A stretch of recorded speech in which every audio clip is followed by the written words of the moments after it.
Hello friends, how are you? Hiker Dave here. A little bit windy here today. I had an epiphany last night, you guys, ladies and gentlemen, of like real life epiphany. I hope everyone's doing well on this gorgeous, beautiful Friday. I think it's the 18th, I think. 19th? 19th. So I was floating around the YouTubes, just looking for something to watch the other night. And I came across a show, a made-for-TV show, and it was from 1974. Now, if you are my age or close to my age, I'm in my mid-50s, 56 to be exact, then you'll know what I'm talking about. And this hit me like all of a sudden when I started to watch this show, where my passion and love of the forest actually originated. And the name of the made-for-TV show was The Life and Times of Grizzly Adams. I hadn't seen that show. I can't even guess the last time that I watched that show. Awfully quiet. And I'm watching it, and this flood of memories starts coming back to me. So this show from 1974, it was made into a series. It only lasted 2 seasons. And it starred Dan Haggerty as Grizzly Adams. And I remember watching it with my mom when I was a kid. I was 7, 8 years old, 8, maybe 9.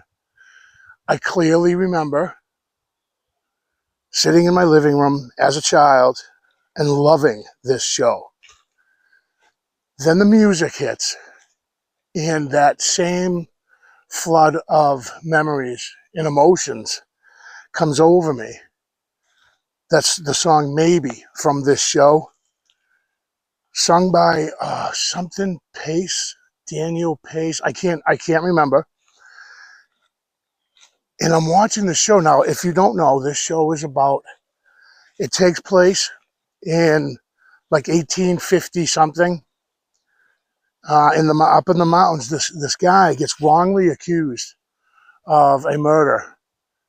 He did not commit this murder, but he says, I'm not going to jail for the rest of my life. Says goodbye to his son. Oh no, daughter. Says goodbye to his daughter.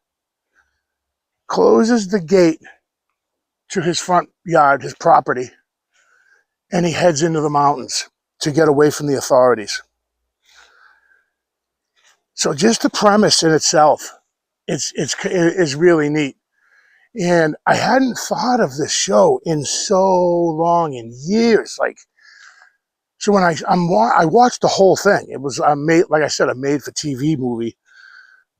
And this guy he goes off into the forest to live his life in the mountains, in solitude, really. And he comes across this little baby grizzly bear that has fallen off a cliff and is sitting on a ledge. And the poor little bear has nowhere to go. He's stuck. So Grizzly Adams, of course, he's equipped with a rope, and he ties it off to a tree, and he climbs down this cliff face, grabs this little baby grizzly bear, carries him back up to the top, and he makes a little leash for the little guy, and he names the grizzly Ben, Big Ben. And for some reason, all the woodland creatures and nature animals out in the woods and in the mountains, they love this guy. Deer walk right up to him and eat right out of his hands. Raccoons and all kinds of animals. He has this way with these animals that they just love them. Like, they don't run from them. They actually are drawn towards Grizzly Adams, who is, if I didn't mention, played by Dan Haggerty. This tree is just interesting. Oh yeah, that's dead as you want to be. So he's up in the mountains, and like this grizzly cub has no way to feed itself. It's just a little thing. And so he takes care of it, and he hunts for food for it. And this bear's getting bigger. And next thing you know, they cut to this Native American Indian that is watching Grizzly Adams. And he really looks like he wants to attack Grizzly Adams at some point. But wait, no. This Native American is being stalked by a mountain lion. And I'm sorry, if you guys have seen this, and you can fast forward or click right off the video, it's not really I tie it into Sasquatch, but it's a far-fetched, so you don't have to watch it. But for those of you that don't know, so this Native American gets attacked by the mountain lion. And he's getting all torn up. And Grizzly Adams scares away the mountain lion. Hey, bear.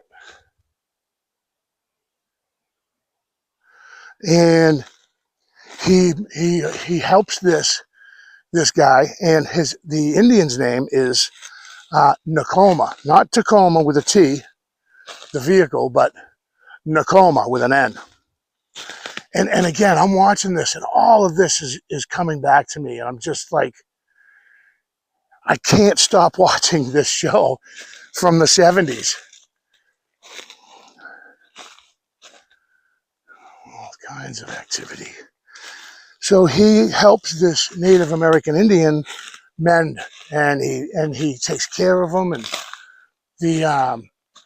now the Nakoma, he's got a broken leg. He's all kind of banged up.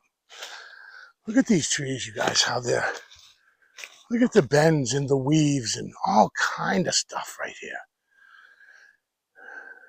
And he helps this guy, and they end up becoming blood brothers. And they cut. It's actually, I didn't remember, but when I watched it, for some reason I thought that they cut each other, that Nakoma cuts his palm, but it isn't. He slices his wrist in the not self-deletion way, but he cuts his wrist, and he cuts his Grizzly Adams in the same spot, and they handshake, and they've got this, they're brothers for life now. It's just really, it's a really neat story. Ben, the grizzly bear, grows up, and they're like best buds. They do everything together. They hunt together, and eventually, Nakoma, he heals up. He's ready to go off on his own. He's good to go. And Grizzly Adams, he understands this, and they say goodbye and all that stuff like that. But all through like the rest of the movie, there's these good times and bad times are going on for Grizzly Adams, and always in the distance you can see that Nakoma is keeping an eye on Grizzly Adams. He keeps an eye out for him. But then, now that was in '74. Then they make a series out of it, and I think that's what I remember the most is the TV series. And I looked up. I wondered why did that go off the air? Ooh, there's a lot of breakage. I wonder if that wind is messing up my audio. I do have a tiny little itsy bitsy. Like a windsock I can put over my microphone, and so I looked up why did they cancel the show, And it wasn't for bad ratings. The ratings were fantastic. It was because ABC, I think it was ABC or NBC, one of those three-letter networks, they just wanted to go in a different direction.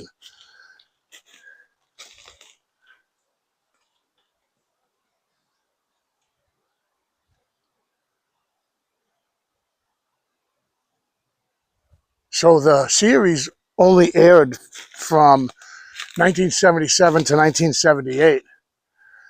But then he meets up with this old prospector. And I remember they called him Flapjack, but I think his nickname in the show was Bad Jack, I believe it was. And he has a mule. His trusty mule, he calls him Number 7. And I remember later on in the show, poor Number 7, tragedy strikes, and something happens to Number 7. So, of course, natural progression, his next mule is Number 8. But anyways, so with these two, I think this I don't remember the number of episodes they were, but it was a very wholesome. Oh, that's a new break here. Very wholesome show, family orientated show. Oh, there's some new activity going on here.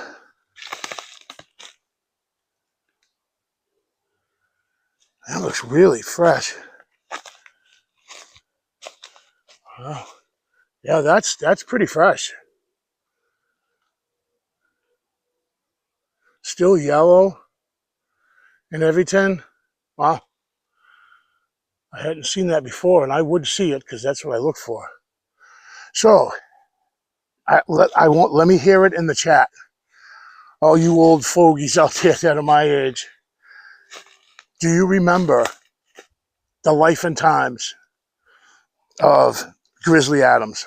What an incredible show. But so the reason why I bring it up is because when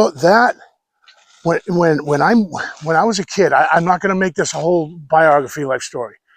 I was very young. We moved from Dorchester, Boston, and we lived in a really rough part of Boston, a rough part of Dorchester, right across from it's actually right across from Ashmont Station, the train station. And anyways, we moved to a much better part of Massachusetts, probably about 25, 35 miles south of Boston.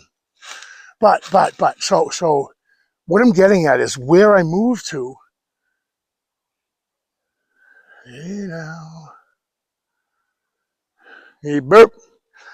was a place that was a really nice neighborhood.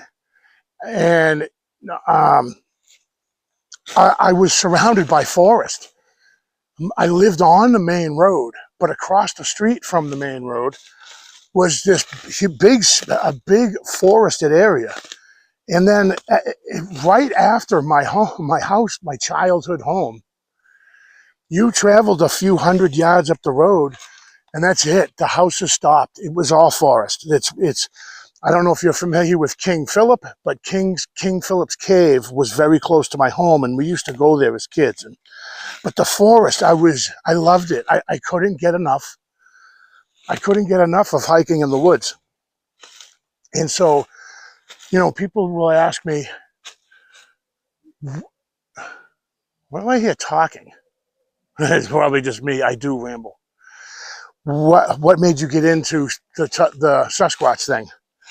And I always blame Les Stroud, Survivor Man, because that's, that later on in life, that kind of brought me back into the woods to learn survival skills and such. And when I saw this, the life and times of Grizzly Adams, all of these memories started hitting me. And I'm like, that's what it is. I think we're all naturally have a wild streak in us, but I was exposed to it at the age of, I was like 5 years old when I moved to the forest in my, across the street from my house. And so it was not Les Stroud. So my apologies to Les for blaming him for getting me back into the forest again. Excuse me. That's an odd break up there. It was, I'm not saying the TV show, but boy, did it. I think that when I started to go back into the woods again, 10 or 15 years ago, when I started to rediscover this like wicked passion. I know it sounds so goofy, but I had like this rebirth of the love of the woods.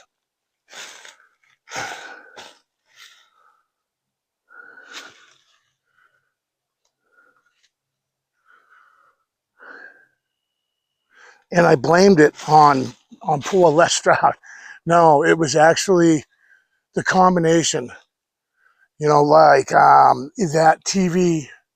I mean, not made for TV. It was a movie, Into the Wild, and I think it was Sean Penn, I think, directed it. But that was another, like, a catalyst for me being like, man, I get it. I get what that, like in the movie Into the Wild, I get what the kid is trying to do.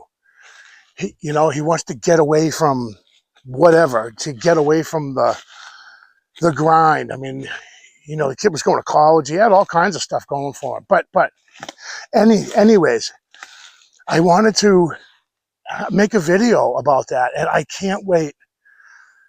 To be honest with you, I can't wait to read the comments about how many of you remember that show, and how I tied it in a little bit to Sasquatch is, yes, the Les Stroud, the survival skill thing, it got me into the woods.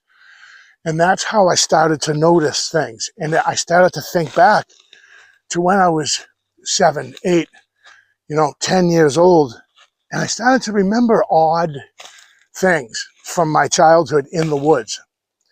I mentioned before the pack of wild dogs that was told to us by the big kids in the neighborhood. You got to look out for the pack of wild dogs and they'll get you, and stuff like that, anyways, I had talked about that before, but let me know what you think. Talk about the nostalgia of watching that show.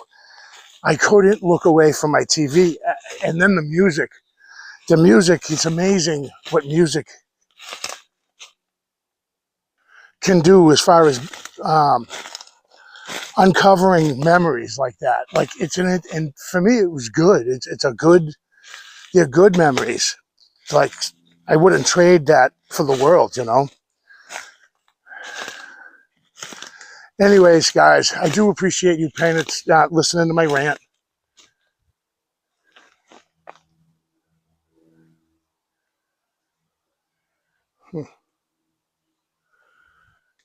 And I'm not expecting to really get a lot of views on this video, and that's not my intention. A lot of my rambling videos, I know it's not content that YouTube is gonna put out into the algorithm, and there's gonna be a bunch of people that want to listen to some 56-year-old guy walking in the woods checking on to see if Sasquatch has taken his marbles yet. Anyways, yeah, please leave a comment. Tell me, do you remember the show? Does it bring back any memories for you? Good memories and such like that. All right. I did check on my marbles. They are untouched. I think I really kind of, with the marble situation, I think that Sasquatch has had enough of the whole marble thing. And I think maybe some disinterest is creeping in. I don't know. But it was at one time, some years ago, it was fun and exciting because something kept messing with me with the marbles. Yeah, you guys, you want to get some memories, a blast from the past, if you're my age, just YouTube um, The Life and Times of Grizzly Adams, and just watch it or listen to the music. And if you, there's no way anybody my age is not going to remember that. I don't know. Of course, I could be wrong, but what beautiful, wonderful memories. All right, guys. Thank you so much for clicking. Oh, and I wanted to, one more thing. Don't go anywhere. Sit down. I see you over there getting up to shut me off. This I did write down. So there's this, I'm going to make this short. There's this TV history channel. What do we got here? Okay. It's, pardon me.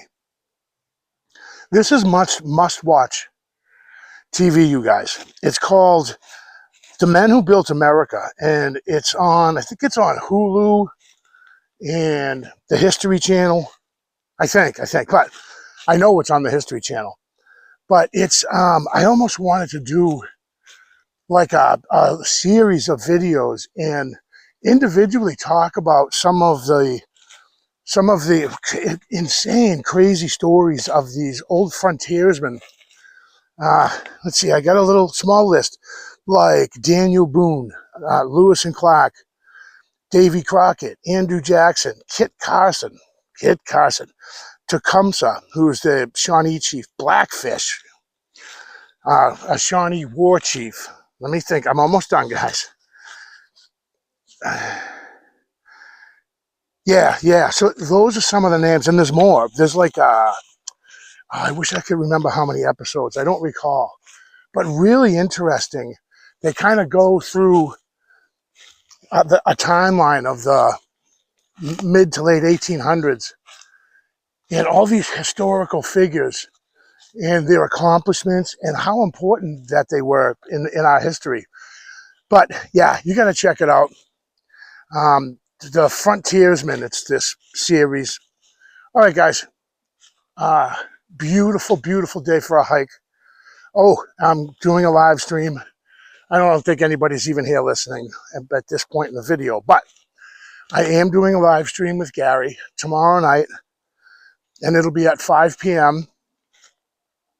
And I would love to chat with some of you guys and ladies that comment on my videos. I think it's going to be really fun to have a, in real time chat with you guys. It'll be fun.